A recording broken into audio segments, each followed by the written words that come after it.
இயேசு உங்களை நேசிக்கிறார். பிரியமானவர்களே, இந்த நாளில் ஆண்டவர் நம்மளோடு பேசும்படிய வேதத்திலிருந்து 2 வசனங்களை கூட வாசித்து ஆண்டவர் நம்மளோடு இடைபடுகிற காரியத்தை பார்ப்போம். அது மல்கியா தீர்க்கதரிசியின் புஸ்தகம் 4வது அதிகாரம் 1-2 வசனங்கள் இப்படியாக சொல்லுகிறது. இதோ சூளையை போல எரிகிற நாள் வரும், அப்பொழுது அகங்காரிகள் யாவரும் அக்கிரம் செய்கிற யாவரும் துரும்பாய் இருப்பார்கள். வரப்போகிற அந்த நாள் அவர்களை சுட்டரிக்கும், அது அவர்களுக்கு வேரையும் கொப்பையும் வைக்காமற் போகும் என்று சேனைகளின் கர்த்தர் சொல்லுகிறார்.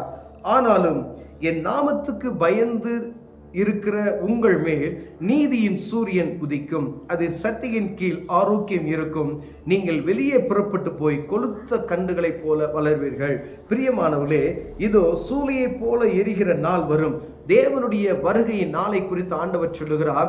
அந்த நாளை சகிக்கத்தக்கவன் யார், அவருடைய நாளுக்கு எதிர்நோக்கி நிற்கிறவன் யார் என்று சொல்லி ஆண்டவர் சொல்லுகிறார். பிரியமானவர்களே, துரும்பாய் போகக்கூடிய ஜனங்களை நாம் இதில் எழுதப்பட்டு இருக்கிறது. அகங்காரிகளும் ஆண்டவருக்கு பயப்படாதவர்களும் முரட்டாட்டமாய் நடக்கிற ஜனங்களும் தெய்வ பயம் இல்லாதவர்களும் எங்கே நிற்பார்கள் என்று நாம் கேட்கிறோமே.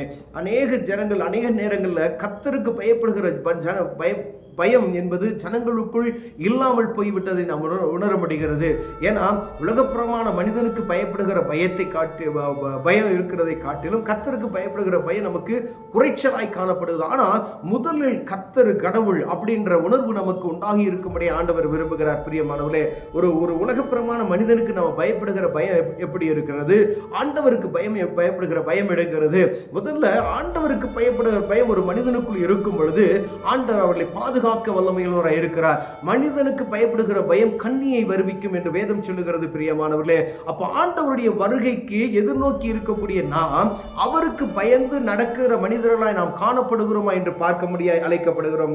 அப்பொழுது அகங்காரிகள் யாவரும் அக்கிரம் செய்கிற யாவரும் துரும்பாய் இருப்பார்களாம். அகங்காரமாய் இருக்கிறவர்கள், அக்கிரமம் செய்கிற யாவரும் துரும்பாய், அவர்களுக்கு வேரையும் கொப்பையும் கூட வைக்காமல் போகக்கூடிய ஒரு நாள் உண்டாகும் என்று சொல்லப்படுகிறது. நம்ம இதிலிருந்து நம்ம கற்றுக்கொள்ள வேண்டிய காரியம் என்றால், தெய்வத்துக்கு பயப்படுகிற பயம் சிறிதளவு நாளும் நமக்குள்ள தேவ பயம் இருக்கிறதா என்று பார்க்கும்படி ஆண்டவர் நம்மளோடு பேசுகிறார். அக்கிரமத்து மேல் அக்கிரமம் செய்து கொண்டு இருக்கிறோமா, எந்தவித பயமில்லாத துணிச்சலோடு காரியங்களை செய்து கொண்டு இருக்கிறோமா என்று பார்க்கும்படி ஆண்டவர் உங்களோடும் என்னோடு பேசிக்கொண்டு இருக்கிறார். பிரியமானவர்களே, ஏன்னா தெய்வ பயம் என்பது வேற, மனிதனுக்கு பயப்படுகிற ஒரு அதிகாரிக்கு பயப்படுகிற பயம் வேறு, ஆண்டவருக்கு பயப்படுகிற பயம். கடவுள் படைத்தவர் அவர் எல்லாம், அவரால் கூடாத காரியம் ஒன்றும் இல்லை என்பதை நாம் அறிந்திருக்கிறோம். அப்ப அவர் சர்வ வல்லமையுள்ள தேவன், அவருக்கு விரோதமாய் ஒரு மனிதனும் எதிர்த்து நிற்க முடியாது.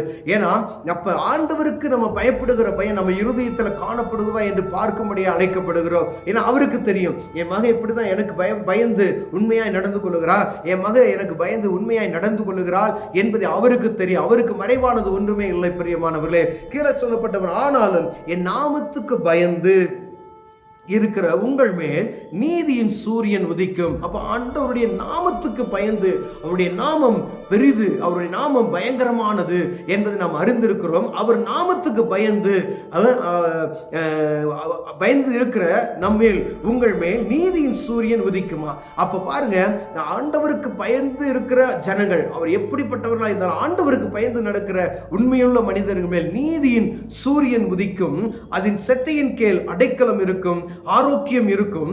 நீங்கள் வெளியே புறப்பட்டு போய் கொளுத்த கன்றுகளைப் போல வளர்வீர்கள். அவர்கள் எங்கு இருந்தாலும் ஆண்டவருக்கு பயந்து நடக்கிறவர்கள் மீது தேவனுடைய பிரகாசம் கடந்து வரும், அவருடைய அந்த ஆசீர்வாதம் கடந்து வரும், அவருடைய கிருபை கடந்து வரும், அவருடைய இரக்கமும் தயவும் கடந்து வரும் என்று வேதம் சொல்லுகிறது. பிரியமானவர்களே, அப்பொழுது அவர்கள் செழிப்பாய் இருப்பார்கள், அவர் சக்தியின் கீழ் ஆரோக்கியம் இருக்கும் என்று வேதம் சொல்லுகிறது. அவர்கள் கொளுத்த கன்றுகளைப் போல வளர்வார்கள். அப்ப ஆண்டவருக்கு பயப்படுகிற மனிதர்கள் மீது நாம் பார்க்கும் பொழுது அவர்கள் ஒருவேளை சாதாரணமாய் தோன்றலாம். ஆனால் தேவ மனிதர்கள் பார்க்கிறதுக்கு ஏதோ சாதாரணமா இருக்கிறாங்களே அப்படின்னு நினைக்கலாம். ஆனா ஆண்டவர் சொல்றார், அவர்கள் வெளியே புறப்பட்டு போய் கொளுத்த கன்றுகளைப் போல வளர்வார்கள். ஏன் அப்படின்னு சொன்னா, அவருக்கு மேல் பயப்படுகிற அந்த பயம் அவர்களுக்குள் காணப்படுகிறது.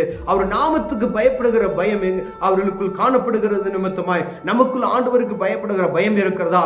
ஆண்டவர் நம்மளோடு பேசுகிறார். பிரியமானவர்களே, அங்கு ஆண்டவருக்கு பயப்படாத ஜனங்கள் மீது ஒருவேளை ஆண்டவருக்கு பயமற்று துணிச்சலான காரியம் பேசப்படுகிற வார்த்தைகள் எப்படி இருக்கிறது, நாம் செய்கிற காரியங்கள் எப்படி இருக்கிறது, நாம் பண்ணுகிற பிசினஸ் எப்படி இருக்கிறது, நம்ம குடும்பத்தை நடத்துகிற விதம் எப்படி இருக்கிறது, கடவுளுக்கு பயந்து நாம் நடக்கிறவர்களாய் நாம் காணப்படுகிறோமா என்று பார்க்கும்படி ஆண்டவர் நம்மளோடு பேசுகிறார். ஆண்டவருக்கு பயந்த ஒரு காரியத்தை செய்வோமையானால் அப்ப ஒவ்வொரு காரியம் ஒழுங்கும் கிரமமாய் நடக்கும். பிரியமானவர்களே, இப்ப ஆண்டவருக்கு பயம் இல்லாதபடி என்ன நடக்கும் அப்படின்னு சொல்லி நம்ம ஒருமேல் அந்த அக்கிரமக்காரர்களை போல அகங்காரிகளை போல நாம் நடப்போமையானால் அவர்களுடைய முடிவு எப்படி இருக்கும் அப்படின்னு சொன்னா வேறற்று போகக்கூடியவர்களாய் காணப்படுகிறார்கள் என்று சொல்லப்படுகிறது. பிரியமானவர்களே, அப்படின்னா ஆண்டவருக்கு பயந்து நடக்கிற பயம் எனக்குள்ளேயும் உங்களுக்குள்ளேயும் இருக்கிறதா என்று பார்க்கும்படியாய் ஆண்டவர் விரும்புகிறார். ஒருவேளை அதிகாரம் இருக்கலாம், அந்தஸ்து இருக்கலாம், பணம் இருக்கலாம், பெருமை இருக்கலாம், நம்மளை பார்த்து நம்ம கூட பெரிய ஒரு ஜனக்கூட்டம் இருக்கலாம். ஆனால்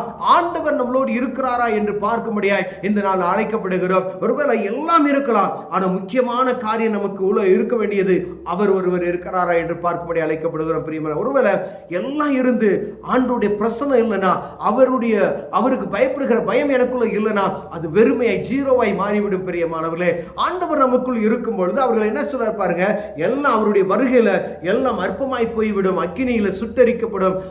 அவருக்கு பயந்து நடக்கிற ஒரு மனிதன் மேல அவருடைய ஆரோக்கியம் புறப்பட்டு வரும், அவருடைய நீதி சூரியன் புறப்பட்டு வரும், அவருடைய சட்டையின் கீழ் அடைக்கலம் இருக்கும், அவர்கள் கொளுத்த கன்றுகளை போல வளர்வார்கள் என்று வேதம் நமக்கு சொல்லுகிறது. பிரியமானவர்களே, ஒருவேளை எத்தனை பேர் தெய்வ பயம் இருந்து இருக்கிறோம் பாருங்க. வீட்டு பிள்ளைகளுக்கு நமக்கு கடவுளுக்கு பயப்படுகிற பயத்தை எப்படி நம்ம சொல்லி வளர்க்கிறோம் என்பதை நாம் அறிந்திருக்கிறோம். ஆனா இந்த நாள் ஆண்டவர் நம்மளோடு பேசுகிறார். ஒருவேளை எனக்கு நான் கடவுளுக்கு பயப்படுகிற பயம் கொஞ்சம் இல்லை அப்படின்னா இனி ஆண்டவருக்கு பயப்படுகிறோம். நீ ஆண்டவருக்கு பயந்து நடுங்கிற இருதயம் உள்ளவர்களாய் காணப்பட்டால் ஆண்டவர் உங்களை செழிக்க செய்வார், கொளுத்த கன்றுகளை போல வளர செய்ய வல்லமையுள்ளவராக இருக்கிறார். பிரியமானவர்களே, உங்க பிள்ளைகளுக்கு ஆண்டவருக்கு பயப்படுகிற பயம் இன்னது என்பதை அறிவதற்கு அவர்கள் கற்றுக் கொடுப்பீர்களானால் இன்னைக்கு பார்க்கறதுக்கு ஒருவேளை அவர்கள் சும்மா இருக்கிற மாதிரி தோணும். ஆனால் ஒரு நாள் வரும், அவர்கள் கற்றுக்கொண்ட நீங்கள் கற்றுக் கொடுத்த அந்த காரியம் அவர்களை உயர்ந்த நிலைமைக்கு அழைத்து செல்லும். பிரியமானவர்களே, அவர்கள் ஒரு மனிதன் தொடாதபடி கர்த்தர் பாதுகாக்க வல்லமையுள்ளவராய் இருக்கிறார். அப்ப ஆண்டவருக்கு பயப்படுகிற பயம் எனக்குள்ளேயும் உங்களுக்குள்ளேயும் இருக்கிறதா என்று பார்க்கும்படி ஆண்டவர் விரும்புகிறார். நம்மை சார்ந்தவர்களுக்கு தெய்வ பயம் என்ன என்பதை அவர்களுக்கு கற்றுக் கொடுக்கும்படி ஆண்டவர் விரும்புகிறார். ஒருவேளை இதுல குறைச்சல் ஒருவரை நாம் காணப்பட்டோமேனால் ஆண்டவருக்கு பயப்படுகிற பயத்தை முதலில் எந்த ஒரு காரியம் செய்தாலும் இது ஆண்டவருக்கு விருப்பமா என்று பார்த்து செய்வதற்கு நாம் அழைக்கப்படுகிறவர்களாய் இருக்கிறோம். ஆண்டவர் ஒருவேளை அகங்காரிகள் என்று எழுதப்பட்டு இருக்கிறது, அக்கிரமம் செய்கிறவர்கள் என்று எழுதப்பட்டு இருக்கிறது. அகங்காரிகள் என்பதை அக்கிரமம் செய்கிறவர்கள் அதன்படி அவர்கள் என்ன செய்யறாங்களாம், ஆண்டவருக்கு கொஞ்சம் அவங்க என்ன செய்யறது, தெய்வமே இல்லை அப்படின்ற ஒரு காரியத்தில் அவங்க மூழ்கி போய் இருக்கிறார்கள். ஆனா தெய்வத்துக்கு தேவ பயம், கடவுளுக்கு பயந்து நடையா அப்படின்னு சொல்றாங்க பார்த்தீங்களா, கடவுளுக்கு பயந்து சொல்லுப்பா அப்படின்னு சொல்லுவாங்க. அப்ப தேவ பயம், கடவுளுக்கு பயப்படுகிற பயம் ஒரு மனிதனுக்குள்ள இருக்குமேனால் அந்த மனிதனை கர்த்தர் ஆசீர்வதிக்க வல்லமையுள்ளவராக இருக்கிறார். கண்களை மூடுவோம், ஜெபிப்போம். அன்பின் தகப்பனே, தெய்வத்துக்கு பயப்படுகிற பயம் எனக்குள்ளேயும் எங்களுக்குள்ளேயும் தாங்க ஆண்டவரே. நேரத்தில் ஆண்டவரே, நாங்கள் சுயமாய் நாங்கள் எடுத்து எந்த காரியத்தையும் செய்கிறோம் ஆண்டவரே, இந்த கடவுளுக்கு பயந்து நடக்கிற அந்த காரியத்தை எங்களுக்குள் வைத்தருள்வீராக. தேவ கரம் இறங்கி பலமாய் உதவி செய்யும் நான் ஜெபிக்கிறேன். இயேசுவின் நாமத்தில் பிதாவே, ஆமென்.